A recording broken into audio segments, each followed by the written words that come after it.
देश की सर्वोच्च अदालत के एक फैसले ने राजनीति से लेकर अंतर्राष्ट्रीय स्तर तक बहस छेड़ दी है। तो वहीं दूसरी ओर रूस से तेल खरीद को लेकर अमेरिका के पूर्व राष्ट्रपति की खुली धमकी ने भारत अमेरिका रिश्तों में तनाव और बढ़ा दिया है।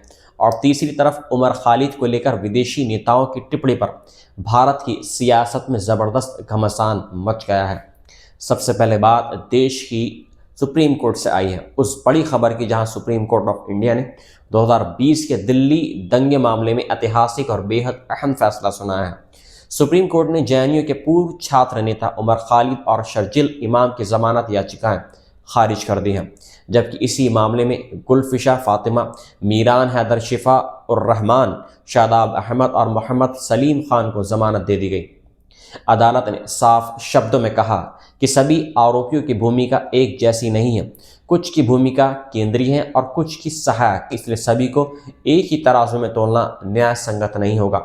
सुप्रीम कोर्ट की पीठ ने कहा कि रिकॉर्ड पर मौजूद सामग्री से उमर खालिद और शर्जिल इमाम के खिलाफ प्रथम दृष्टया मामला बनता है और इस स्तर पर उन्हें जमानत देना उचित नहीं होगा। अदालत ने यह भी कहा कि यूपीए जैसे विशेष कानून के तहत जमानत के प्रावधान सामान्य कानून से अलग है और अदालत को यह देखना होता है कि क्या अभियोजन की सामग्री प्रथम दृश्य अपराध दर्शाती है या नहीं।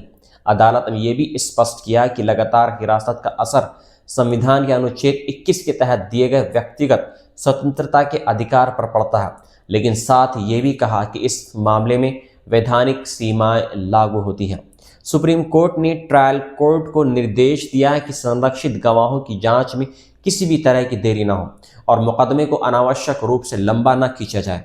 अदालत ने यह रास्ता भी खुला रखा कि यदि 1 वर्ष के भीतर या संरक्षित गवाहों की जांच पूरी होने के बाद उमर खालिद और शर्जिल इमाम फिर से जमानत के लिए आवेदन करना चाहें तो वो कर सकते हैं। गौरतलब है कि उमर खालिद सितंबर 2020 से जेल में बंद है, जबकि शर्जिल इमाम पहले से ही अन्य मामलों में हिरासत में थे।